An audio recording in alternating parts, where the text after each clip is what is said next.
안녕하세요, 밀리언달러입니다. 이번 시간은 변액보험, 특히나 이제 변액종신을 어떻게 고객들에게 설명하고 판매할 수 있는지에 대한 설명하는 부분들로 지금 2부 시간인데요. 저희가 1부를 통해서는 전체적인 종신보험과 어떤 은퇴 설계에 대한 이 부분에서 변액종신이 그래도 솔루션이 될 수 있다. 그리고 우리가 국민연금이 운용하는 것을 보게 되면 위험자산 편입 비율을 많이 두는 것을 볼 수가 있는데, 이 부분을 활용해서 개인들도 이 정도의 비중을 가지고는 위험자산을 편입을 해야 된다는 이야기와 미국 시장에 대한 전체적인 매크로 시황에 대한 부분들을 좀 말씀을 드렸는데, 이번 시간에는 미국 주식의 어떤 개별 종목들, 최근에 이슈가 되는 인공지능 AI와 관련된 테마를 통해서 고객들에게 관심 있는 주제를 설명해야 되지 않습니까? 그래서 지금 고객들이 가장 관심이 있는 인공지능 AI와 관련된 이런 테마들을 설명을 하면서 관련된 기업들, 그리고 추후에는 그거와 연관된 상품들까지 설명하는 그 과정을 좀 더 이야기해 보도록 하겠습니다.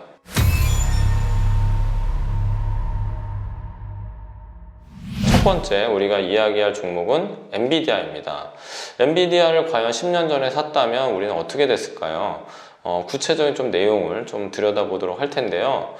첫 번째로 이제 볼 수 있는 부분이, 사실은 엔비디아는 과거에도 한번 코로나 때 굉장한 이슈가 좀 있었습니다. 어떤 것 때문에 이슈였냐면, 코로나 때 유동성이 풀리면서 비트코인이 상승하게 됐고, 이 비트코인이 상승하는 배경에는 채굴을 하는 과정에서 엔비디아의 이 GPU가 필요하다는 부분이 부각되면서 비트코인과 함께 엔비디아 주가도 급등하는 어떤 그런 흐름들을 볼 수가 있었습니다. 근데 그 이후에 어떻게 됐냐면 2021년도 11월 기점으로 비트코인도 하락하면서 엔비디아 주가도 급격하게 하락하는 것을 볼 수가 있습니다. 코인 때문에 상승한 부분들이었기 때문에 코인 때문에 하락하는 어떤 그런 흐름들을 볼 수가 있었는데요. 굉장히 하락을 하다가 다시 최근 들어서 이제 추가 상승을 하면서 전고점을 돌파하는 그런 흐름을 보여줬는데요. 그 이유가 바로 좀 전에 말씀드렸던 챗GPT와 관련된 부분에서 이 챗GPT를 어떤 이런 인공지능 서비스를 방대한 양의 어떤 이런 정보 처리가 필요한 인공지능이라 하면은 고성능 반도체가 필요하다. 그 고성능 반도체가 어디냐? 바로 엔비디아가 생산하고 있는 이런 반도체다라는 것이 부각되면서 엔비디아가 같이 인공지능과 챗GPT와 함께 부각이 됐습니다. 그리고 엔비디아가 얼마 전에 어닝 발표를 했는데, 그 CEO인 젠슨 황이 이렇게 이야기를 했습니다. 어닝 서프라이즈인 실적과 함께 우리는 더욱더 시장 기대보다도 더 높은 한 50%의 상승률을 보이고 있다라는 이야기를 하면서 주가가 단번에 그냥 20%가 넘게 뛰어오르는 역사적인 사건이 있었습니다. 그러다 보니까 엔비디아가 지금 최근에 코로나 고점을 돌파하면서 거의 400불대로 올라간 것을 볼 수가 있는데요. 실제로 10년 전에 주가가 얼마였냐면 3달러였습니다. 3달러. 근데 최근에 거의 400달러를 찍었기 때문에 실제로 보게 되면 130배가 성장을 한 겁니다. 퍼센테이지로는 1300%가 성장했다라고 보실 수가 있고요. 1000만 원을 투자했다면 지금 13억이 되어 있는 그런 상태가 됐다라고 보여집니다. 그래서 이런 인공지능과 관련된 이런 기업들 중에 대표적인 기업이 바로 엔비디아라고 이제 볼 수가 있습니다. 두 번째 기업은 마이크로소프트입니다. 마이크로소프트를 과연 10년 전에 샀다면 어떤 일들이 있었을까? 이런 이야기들을 해보는 거죠. 최근에 챗GPT와 관련돼서 마이크로소프트가 굉장히 부각이 되고 있습니다. 왜 그러냐면 이 챗GPT 서비스를 만든 오픈 AI에 마이크로소프트가 굉장히 많은 투자를 해줬습니다. 그러면서 이 챗GPT가 개발이 되었고, 실제로 마이크로소프트에서 지금 운영하고 있는 빙이라는 검색 엔진에 지금 최근에 챗GPT가 탑재가 되었습니다. 그래서 많은 사람들이 실제로 미국에서도 구글에서 빙으로 지금 서비스를 바꿔가면서 쓰고 있다라는 부분들이 사실적으로 이제 나타나는 것을 볼 수가 있는데요. 그러면서 최근에 마이크로소프트의 주가도 굉장히 긍정적인 어떤 그런 흐름을 타고 있는 상황이고요. 10년 전에 주가가 33달러였습니다. 근데 현재 330불 정도의 주가 흐름을 보이고 있으니까 지금 10배 성장했다라고 보실 수가 있거든요. 그래서 10년 전에 내가 1,000만 원 투자했다면 지금 1억이 되어 있는 그런 상황이라고 볼 수가 있습니다. 자, 다음으로 만나볼 기업은 우리가 이제 애플인데요. 과연 10년 전에 애플을 샀더라면 어땠을까? 이제 이 부분인데요.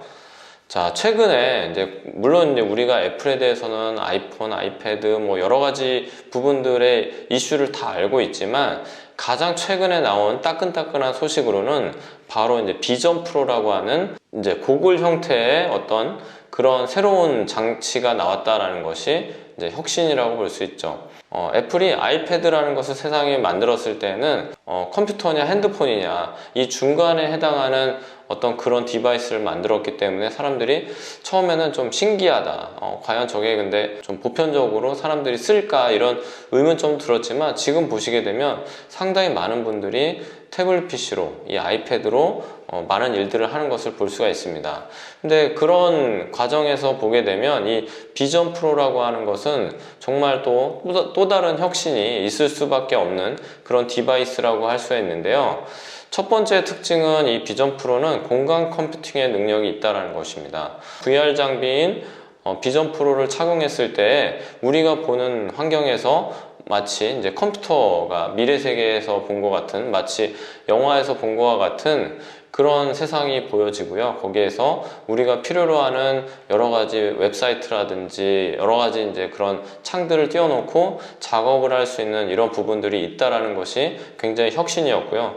두 번째는 디스플레이의 특징이 있습니다. 이 디스플레이는 굉장히 큰 화면을 우리가 사기에는 좀 경제적으로 또 현실적으로 좀 어려움이 있을 수 있는데 이 비전 프로를 착용함에 따라서 우리는 1200인치의 아주 대형 화면 스크린을 어디서든지 이제 사용이 가능하다는 것이 이 비전 프로의 특징입니다. 그래서 이어폰과 이런 것들이 같이 활용이 되게 되면 어디서든지 영화 같은 그런 환경을 만들 수 있다는 것이 특징이고요. 또 하나는 제가 봤을 때 굉장히 좀 편리할 것 같다라고 생각되는 부분이 우리가 장시간 어떤 비행기를 타는 과정에서도 조그만 화면에서 영화를 보면서 그렇게 뭐 5시간, 10시간을 가는 그런 환경인데 마치 이 비행기 안에서 내가 영화관 같은 그런 환경을 누릴 수 있다는 것이 굉장히 큰 장점이라고 볼 수가 있습니다. 세 번째는 손쉬운 사용인데 안구와 손가락으로 컨트롤이 가능합니다. 그래서 이 비전 프로가 내 눈을 인식을 해서 내가 어디를 쳐다보는지를 확인하고요. 그것을 눈동자만으로도 클릭이 가능하고 거기에서 손가락의 어떤 이런 모션을 통해서 여러 가지 작업들이 가능하다는 것을 볼 수가 있는데 실제로 나와봐야 알겠지만 내년에 출시가 예정이고 지금은 이제 시제품을 공개한 상황이라고 볼 수가 있는데 이런 것을 봤을 때 또 다른 혁신이 또 나오지 않을까라는 기대감에 최근에 애플 주가를 보게 되면 184달러가 정고점이었고 가장 높은 가격이었는데 얼마 전까지 좀 조정을 보이다가 최근에 급격하게 올라가면서 다시 정고점을 터치하는 흐름을 볼 수가 있습니다. 10년 전에 샀더라면 10년 전 주가가 얼마였냐면 18달러였습니다. 근데 최근에 180달러대로 올라오는 것을 우리는 확인하면서 10년 동안 주가가 10배 성장하는 것을 확인할 수가 있는데요. 마찬가지로 내가 10년 전에 1,000만 원을 투자했다면 지금 현재 1억이라는 자산이 만들어진 것입니다. 자, 마지막으로 인공지능 AI와 관련된 기업으로는 테슬라입니다. 이 테슬라는 얼마 전까지 굉장히 급등했다가 또 급락했다가 최근 들어서 좋은 흐름을 이제 보여주고 있는 그런 기업입니다. 최근에 포드가 충전 시설로 인해서 굉장히 난항을 겪고 있는 상황에서 얼마 전에 테슬라에게 충전 시설을 같이 공유해 달라고 하는 기부업의 메시지를 보냈습니다. 그러면서 테슬라는 웰컴 한다라고 이야기를 하면서 우리가 너희에게 충전 시설을 공유해 주겠다라고 이제 이야기를 했는데 그냥 무료는 아니겠죠. 그래서 금전적인 부분들은 다 반영을 하기 때문에 실제로 테슬라한테 이익이 굉장히 많이 발생한다라는 부분들로 영업이익이라든지 매출이 올라가는 부분들 때문에 테슬라가 주가에 어떤 탄력을 받는 그런 흐름을 볼 수가 있는데, 테슬라 같은 경우에는 처음에 차를 만들 때부터 충전 시설이 굉장히 중요하다고 생각을 하였고, 뭐 미국 전 지역뿐만 아니라 우리나라에도 굉장히 많은 테슬라 슈퍼차저 네트워크를 지금 깔고 있는 상황이라고 볼 수가 있습니다. 미국에서도 주요 거점에는 다 테슬라 충전소가 있다 보니까 실제로 포드 입장에서는 이것을 깔기보다는 테슬라와 협업을 하는 것이 자기네들이 생존할 수 있는 방법이다라고 생각을 했던 것입니다. 어저께가 이제 6월 9일이었는데요. 6월 9일 아침에 미국 장이 마치고 나서 이제 발표가 된 내용인데, GM도 역시 테슬라에게 항복을 했다. 그러면서 충전 네트워크 서비스를 같이 공유하는 것에 대해서 요청을 했다라는 부분들을 우리는 이제 기사 볼 수가 있고요. 테슬라 역시 이제 그것을 오케이 했다라는 부분들을 확인하면서 테슬라가 시간에서 5% 이상 급등하는 흐름을 보여줬습니다. 그러면서 테슬라는 지금 최근에 11일 연속 크게 상승하는 흐름을 보여지고 있는 상황인데요. 사실은 이 부분은 정말 빙산의 일각이라고 볼 수가 있고요. 제가 인공지능 AI와 관련돼서 테슬라를 정말 좋게 보는 부분 중에 하나는 바로 지금 보시는 것과 같은 FSD 베타 서비스라고 볼 수가 있습니다. 인공지능 AI의 끝판왕은 바로 이제 자율주행입니다. 그래서 이 자율주행을 현실화 시켜야지만 우리가 향후에 이제 미래에서 로보택시라든지 여러 가지 편리한 그런 생활을 할 수가 있는데, 지금 테슬라가 그것을 만들어가고 있다는 것이 전 느껴지고 있고, 실제로 지금 테슬라에서 만든 자율주행 서비스 FSD 베타는 좌회전, 우회전 뿐만 아니라 신호등의 스탑하는 어떤 그런 기능들, 목적지까지 알아서 가는 그런 기능들이 굉장히 잘 돼 있는 것을 볼 수가 있습니다. 자, 그 다음으로는 테슬라 로봇을 이야기할 수 있는데, 우리 인공지능 자율주행 이 부분이 사실 차에게만 연관되는 것이 아니라 로봇에게도 연관이 됩니다. 그래서 얼마 전에 이렇게 테슬라 로봇이 발표가 됐었죠. 근데 테슬라 로봇을 사람들이 나왔을 때 별게 아니라고 생각을 할 수 있지만 정말 이거는 대단한 혁신이라고 볼 수 있습니다. 왜 그러냐면, 물론 더 많은 퍼포먼스를 보여줬던 보스턴 다이나믹스의 어떤 백덤블링하고 굉장히 뛰어다니고 이런 로봇이 있긴 하지만, 그 로봇은 프로그래밍 된 상태에서 움직이는 것이고, 테슬라 로봇은 자율주행 기반에 의해서 인공지능이 알아서 생각을 하면서 전체적인 임무 수행을 하는 것을 볼 수가 있는데, 이 로봇은 향후에 테슬라 자동차 공장에서 잔업을 한다든지 어떤 사람들이 하기 싫은 일, 이런 것들을 계속 해 나가면서 노동 부분에서 굉장히 도움을 줄 수가 있고, 테슬라 로봇의 큰 장점 중에 하나는 손가락이 있다는 부분이고, 이것을 힘을 조절할 수 있다는 부분입니다. 그러다 보니까 뭐 향후에는 집에서 요리하는 어떤 가정부처럼 어떤 그렇게 부릴 수 있는 환경이 우리는 만들어질 것이다 라는 기대를 할 수가 있습니다. 그래서 이 부분이 바로 인공지능 AI와 관련된 혁신적인 부분이 바로 테슬라에게 지금 구현되고 있다는 것을 우리는 볼 수가 있습니다. 자, 마지막으로 테슬라 입장에서는 또 다른 게임 체인저가 있는데, 지금 하반기에 8월 달에 출시된다고 하는 사이버 트럭이고요. 이 트럭이 나오게 되면 미국 시장의 어떤 판도를 바꾸지 않을까라고 생각이 됩니다. 지금 미국 시장에서는 이런 픽업 트럭들이 굉장히 잘 팔리고 전체 시장의 40%를 점령하고 있다라고 하는데, 대부분의 이런 픽업 트럭 회사들 중에 이렇게 승자 독식을 하는 회사가 포드라고 볼 수가 있습니다. 포드의 F150이라는 픽업 트럭이 지금은 굉장히 많은 사람들한테 잘 팔리고 있지만, 바로 이 테슬라의 사이버 트럭이 나오게 되면 시장이 좀 바뀌지 않을까 생각이 되고요. 오른쪽에 보이는 이 사진도 세미 트럭인데, 지금 물류를 담당하는 이런 세마이 트럭들이 전기차와 함께 이런 자율주행 기반이 이제 되게 되면 굉장한 혁신이 일어나지 않을까 생각이 돼서요. 얼마 전에 펩시에게 인도가 된 이후에 계속 지금 잘 테스트 버전들은 잘 운용을 하고 있는 것을 알 수가 있습니다. 자, 이런 테슬라는 지금 앞으로의 갈 길이 굉장히 먼 기업이라고 보여지고요. 인공지능과 AI와 관련된 부분에서 굉장히 탁월한 능력을 지금 보여주고 있다고 저는 판단하고 있습니다. 10년 전에 투자를 했더라면 2.2달러로 투자를 했을 거고요. 물론 이제 중간에 주가 많이 올라서 주식 분할이 있었지만 환산 주가로 2달러입니다. 근데 현재는 250달러를 찍었기 때문에 113배 성장을 하였습니다. 근데 전고점 대비는 아직도 올라갈 길이 먼 상태라서 훨씬 더 위로 올라갈 수 있는 여력이 굉장히 큰 주식이다라고 볼 수가 있는데요.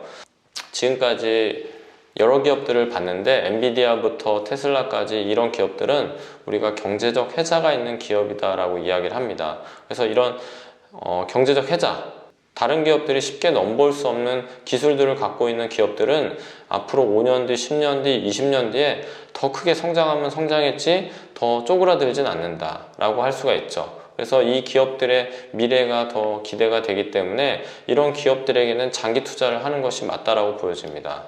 그래서 보통 저희 회사에는 이제 멀티라이프 변액 유니버셜 종신보험이라는 상품이 있는데 여러분들이 각 회사별로 다 종신보험들 중에는 이런 변액 상품들이 있을 것이라고 생각을 합니다.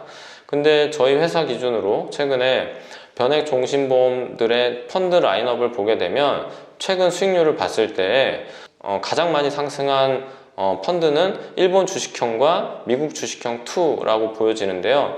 최근에 일본 같은 경우도 어떤 기업들의 구조 변경과 특히나 워렌 버핏이 지금 일본 기업들을 매수하고 있다는 이유들 때문에 상승하는 것을 볼 수가 있고요.